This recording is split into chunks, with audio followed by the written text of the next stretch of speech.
김유정, 소낙비.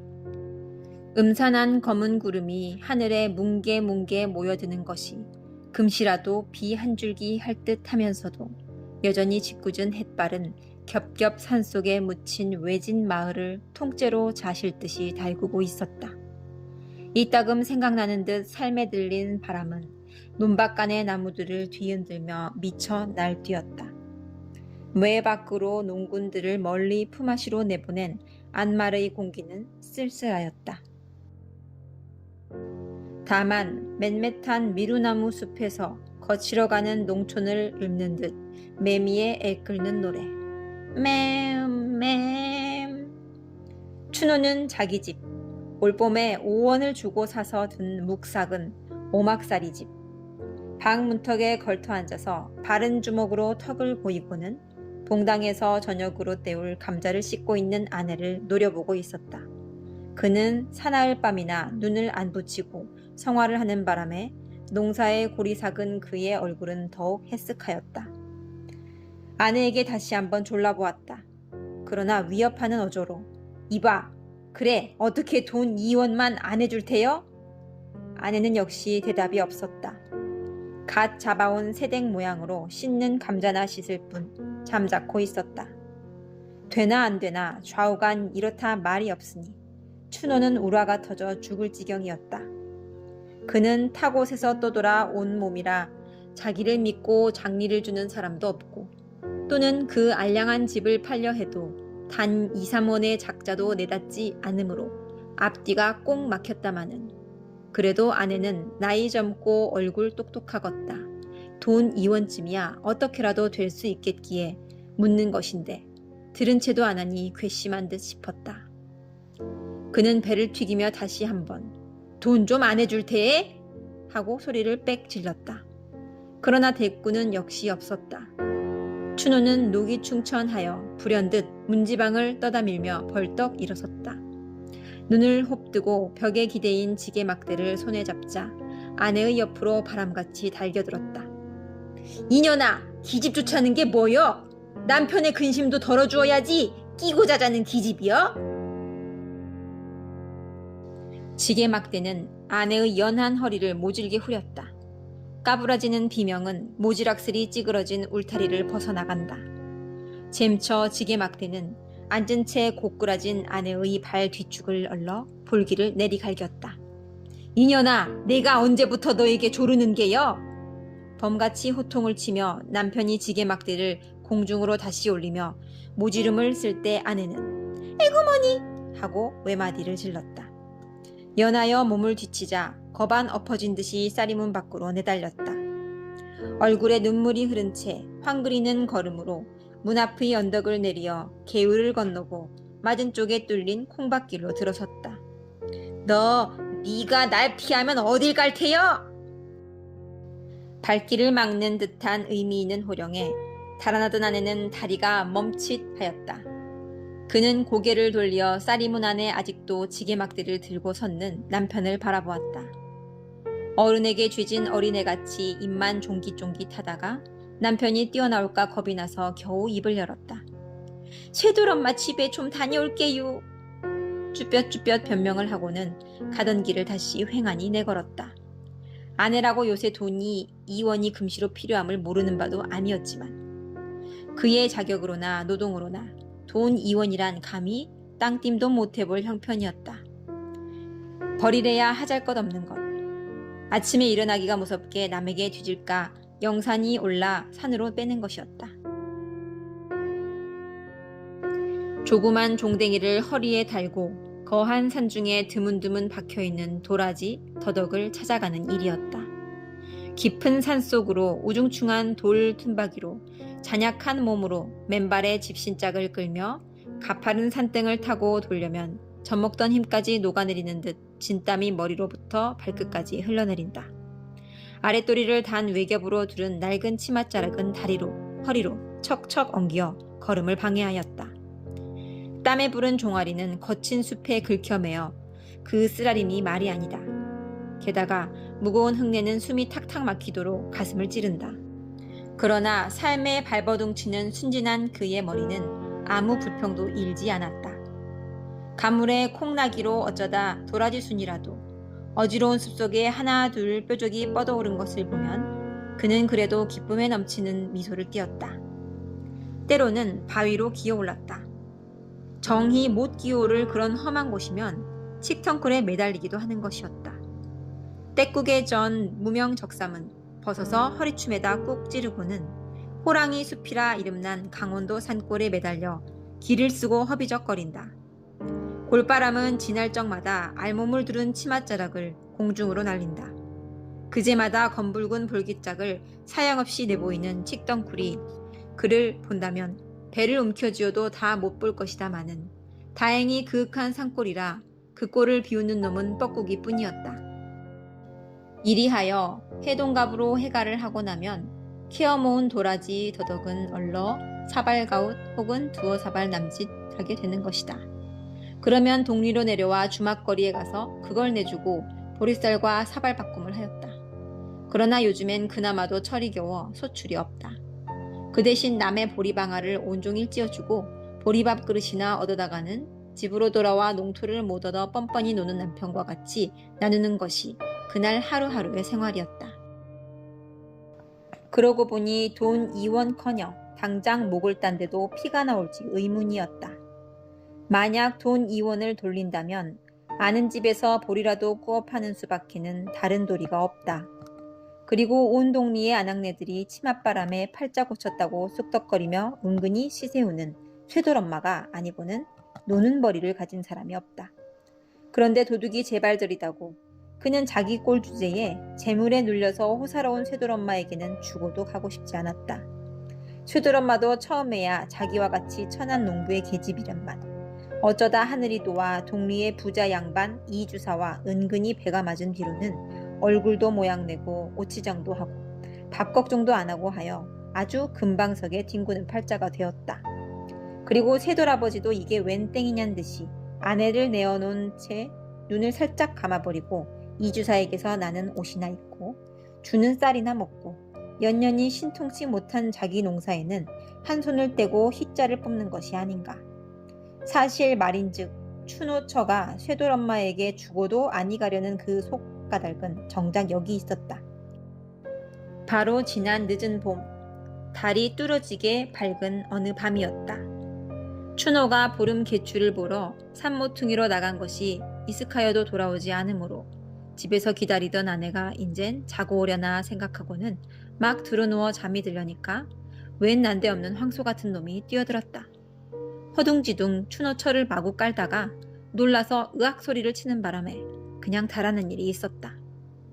어수룩한 시골 일이라 별반 풍설도 아니 나고 쓱싹 되었으나 며칠이 지난 뒤에야 그것이 동리의 부자 이주사의 소행임을 비로소 눈치채었다. 그런 까닭으로 해서 추노처는 쇠돌엄마와 직접 관계는 없단데도 그를 대하면 공연스레 얼굴이 뜨뜻하여지고 몹시 어색하였다. 죄나 진 듯이. 그리고 더욱 새돌엄마가 새댁 나는 속옷이 3개고 버섯니 내버리고 행 하며 아주 좋다고 핸들대는 그 꼴을 보면 혹시 자기에게 한 점을 두고서 비아냥거리는 거나 아닌가 하는 옥생각으로 무안해서 고개도 못 들었다. 한편으로는 자기도 좀만 잘했다면 지금쯤은 쇠돌엄마처럼 호강을 할 수 있었을 그런 갸륵한 기회를 깝살려버린 자기 행동에 대한 후회와 애탄으로 말미암아 마음을 괴롭히는 그 쓰라림도 적지 않았다. 그러나 아무러한 욕을 보더라도 나날이 심해가는 남편의 무지한 매보다는 그래도 좀 허랄게다. 오늘은 한맘 먹고 쇠돌엄마를 찾아가려는 것이었다. 추노처는 이번 걸음이 헛발이나 안 칠까 일념으로 심화를 하며 수양버들이 쭉 내려박힌 논두렁 길로 들어섰다. 그는 시골 아낙네로는 용모가 매우 반반하였다. 좀 야윈 듯한 몸에는 호리호리한 것이 소위 동리의 문자대로 외입게나 하얌직한 얼굴이었으되 추리한 의복이며 퀴퀴한 냄새는 거지를 볼지른다. 그는 왼손 바른손으로 격금내기로 치맛귀를 여며가며 속살이 뼈질까 조심조심히 걸었다. 감사 나온 구름송이가 하늘 신폭을 휘덮고는 차츰차츰 지면으로 처져 내리더니 그 옛 산봉우리에 엉기어 살풍경이 되고 만다. 먼 데서 개 짖는 소리가 앞뒷산을 한적하게 울린다. 빗방울은 하나둘 떨어지기 시작하더니 차차 굵어지며 무더기로 푹 부어내린다. 춘호천은 길가에 늘어진 밤나무 밑으로 뛰어들어가 비를 거니며 쇠돌엄마 집을 멀리 바라보았다. 북쪽 산기슭 높직한 울타리로 뺑 돌려두르고 앉았는 오목하고 맵시 있는 집이 그 집이었다. 그런데 쌀이문이 꼭 닫힌 걸 보면 아마 쇠돌엄마가 농군청에 저녁 제누리를 나르러 가서 아직 돌아오지 않은 모양이었다. 그는 쇠돌엄마가 오기를 지켜보며 우두커니 서서 기다리고 있었다. 나뭇잎에서 빗방울은 뚝뚝 떨어지며 그의 뺨을 흘러 젖가슴으로 스며든다. 바람이 지날 적마다 냉기와 함께 굵은 빗발이 몸에 들이친다. 비에 쪼르륵 젖은 치마가 몸에 찰싹 감기어 허리로, 웅둥이로, 다리로 살의 윤곽이 그대로 비쳐올랐다. 무던히 기다렸으나 쇠돌엄마는 오지 않았다. 하도 진력이 나서 하품을 하며 정신없이 서 있노라니 왼편 언덕에서 사람 오는 발자취 소리가 들린다. 그는 고개를 돌려보았다. 그러나 날쌔게 나무 틈으로 몸을 숨겼다. 동이배를 가진 이주사가 지우산을 받쳐 쓰고 쇠돌네 집으로 향하여 응댕이를 깝죽거리며 내려가는 길이었다. 비록 키는 닭달막 하나, 숱은 좋은 수염이든지 온 동리를 털어야 단 하나뿐인 탄건이든지 썩 풍채 좋은 50 전후의 양반이다. 그는 쌀이문 앞으로 가더니 자기 집처럼 거침없이 문을 떠다밀고는 속으로 버젓이 들어가 버린다. 이것을 보니 춘호천은 다시금 속이 편치 않았다. 자기는 개돼지같이 무시로 매만 맞고 돌아치는 천덕꾼이다. 안팎으로 겹기염을 받으며 간들대는 쇠돌엄마와 사람된 치수가 두드러지게 다름을 그는 알 수 있었다. 쇠돌엄마의 호강을 너무나 부럽게 우러러보는 반동으로 자기도 잘했더라면 하는 턱없는 희망과 후회가 전보다 몇 곱절 쓰린 맛으로 그의 가슴을 찌푸트렸다. 쇠돌네 집으로 하염없이 건너다 보다가 어느덧 저도 모르게 긴 한숨이 굴러내린다. 언덕에서 쓸려내리는 삿햇물이 발등까지 계흙으로 덮으며 소리쳐 흐른다. 빗물에 폭 젖은 몸뚱아리는 점점 떨리기 시작한다. 그는 가볍게 몸소리를 쳤다. 그리고 당황한 시선으로 사방을 경계하여 보았다. 아무도 보이진 않았다. 다시 시선을 돌리어 그 집을 쏘아보며 속으로 궁리해 보았다. 안에는 확실히 이주사뿐일 게다. 그때까지 걸렸던 쌀이문이라든지 또는 울타리에 넌 빨래를 여태 안 걷어들이는 것을 보면 어떤 맹세를 두고라도 분명히 이주사 외에 다른 사람은 하나도 없을 것이다. 그는 마음 놓고 비를 맞아가며 그 집으로 달려들었다. 봉당으로 선뜻 뛰어오르며 쇠돌엄마 기슈 하고 인기를 내보았다. 물론 당자의 대답은 없었다. 그 대신 그 음성이 나자 안방에서 이주사가 번개같이 머리를 내밀었다. 자기 딴에는 꿈밖이란 듯 눈을 두리번 하더니 옷 위로 볼가진 춘호처의 젖가슴, 아랫배, 넓적다리에서 발등까지 슬쩍 음흉히 훑어보고는 거나한 낯으로 빙그레한다. 그리고 자기도 봉당으로 주춤주춤 나오며 쇠돌엄마 말인가? 왜 지금 막 나갔지?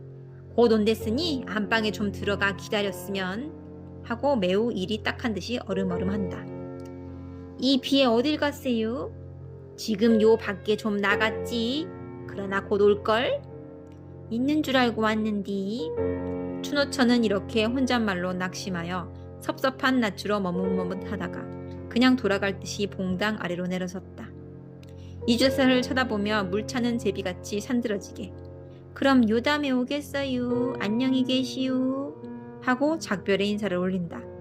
지금 온댔는데 좀 기다리지. 다음에 또 오지요. 아닐세 좀 기다리게. 여보게 이봐. 춘호처가 간다는 바람에 이주사는 체면도 모르고 기가 올랐다. 허둥거리며 재간껏 만류하였으나 암만 해도 안 될 듯 싶다. 춘호처가 여기에 찾아온 것도 큰 기적이려니와 뇌성병력의 구석진 곳이었다. 이렇게 솔깃한 기회는 두 번 다시 못 볼 것이다. 그는 눈이 뒤집혀 입에 물었던 장죽을 쭉 뽑아 방 안으로 치뜨리고는 계집의 허리를 뒤로 다짜고짜 끌어안아서 봉당 위로 끌어올렸다. 계집은 몹시 놀라며 왜 이러셔요? 이거 놓으셔요. 하고 몸을 뿌리치려는 앙탈을 한다. 아니 잠깐만. 이주사는 그래도 놓지 않으며 허겁스러운 눈짓으로 계집을 달랜다. 흘러내리는 고이춤을 왼손으로 연신 치우치며 다른 팔로는 계집을 잔뜩 움켜잡고는 엄두를 못 내어 짤짤매다가 간신히 방 안으로 끙끙 몰아넣었다. 안으로 문고리를 재빠르게 채웠다. 밖에서는 모진 빗방울이 배춧잎에 부딪히는 소리, 바람에 나무 떠는 소리가 요란하다. 가끔 양철통을 내굴리는 듯 거푸진 천둥 소리가 방고래를 울리며 날은 점점 침침하여 갔다. 얼마쯤 지난 뒤였다. 이만하면 길이 들었으려니 안심하고 이주사는 날숨을 후 하고 돌린다. 실없이 고마운 비 때문에 바락도 못 치고 앙살도 못 피우고 무릎 앞에 고분고분 늘어져 있는 계집을 대견히 바라보며 빙긋이 열러보았다. 계집은 온몸에 진땀이 쭉 흐르는 것이 꽤 더운 모양이다. 벽에 걸린 쇠돌엄마의 적삼을 꺼내어 계집의 몸을 말쑥하게 홀닦기 시작한다. 발끝서부터 얼굴까지. 너 19이지? 하고 이주사는 취한 얼굴로 얼가안히 물어보았다.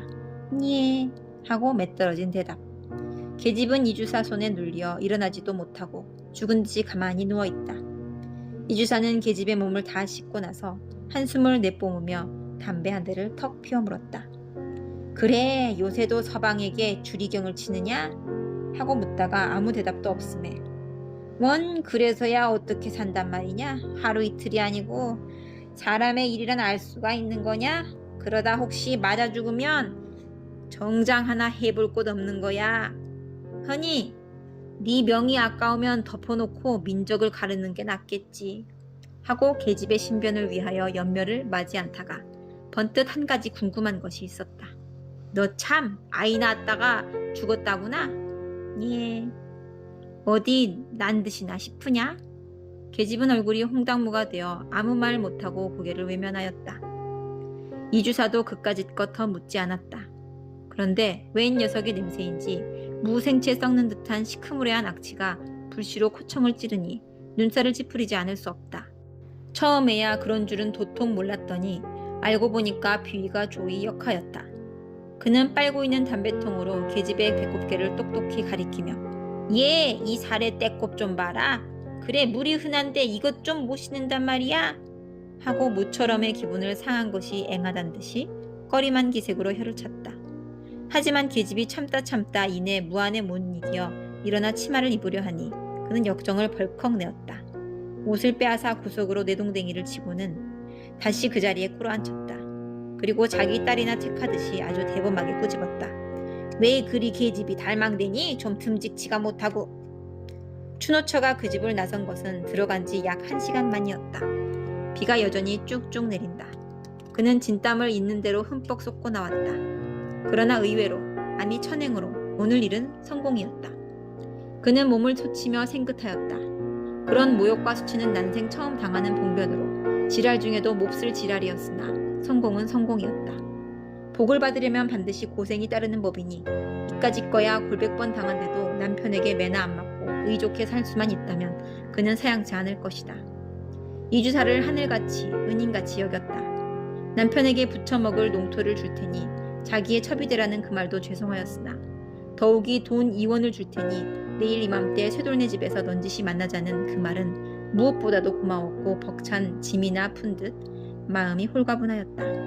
다만 애키는 것은 자기의 행실이 만약 남편에게 발각되는 나절에는 대매에 맞아 죽을 것이다. 그는 일변에 기뻐하며 일변 애를 태우며 자기 집을 향하여 세차게 쏟아지는 빗속을 가분가분 내려달렸다. 춘우는 아직도 분이 못 풀려 뿌르퉁하니 홀로 앉았다. 그는 자기의 고향인 인제를 등진 지 벌써 3년이 되었다. 해를 이어 흉작에 농작물은 말 못되고 따라 빚쟁이들의 위협과 악다구니는 날로 심하였다. 마침내 할 일 없이 집 세간살이를 그대로 내버리고 알몸으로 밤도주하였던 것이다.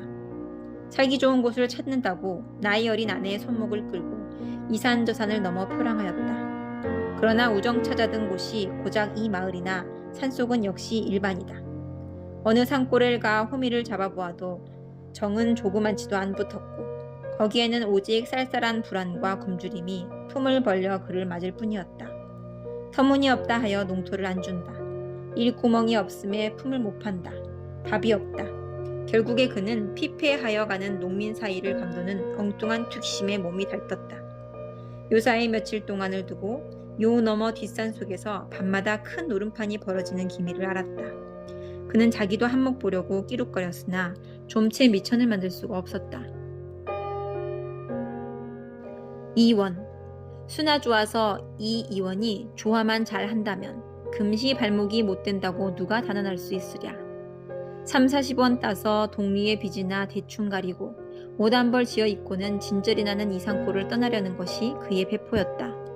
서울로 올라가 아내는 안잠을 재우고 자기는 노동을 하고 둘이서 다구지게 벌면 안락한 생활을 할 수 있을 텐데 이런 산고석에서 굶어 죽을 맛이야 없었다. 그래서 젊은 아내에게 돈 좀 해오라니까 요리 맡긴 조리 맡긴 피하고 곁들여주지 않으니 그 소행이 여간 괘씸한 것이 아니다.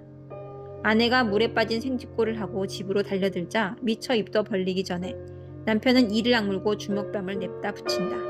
너 인연 매만 살살 피하고 어디 가 자빠졌다 왔니?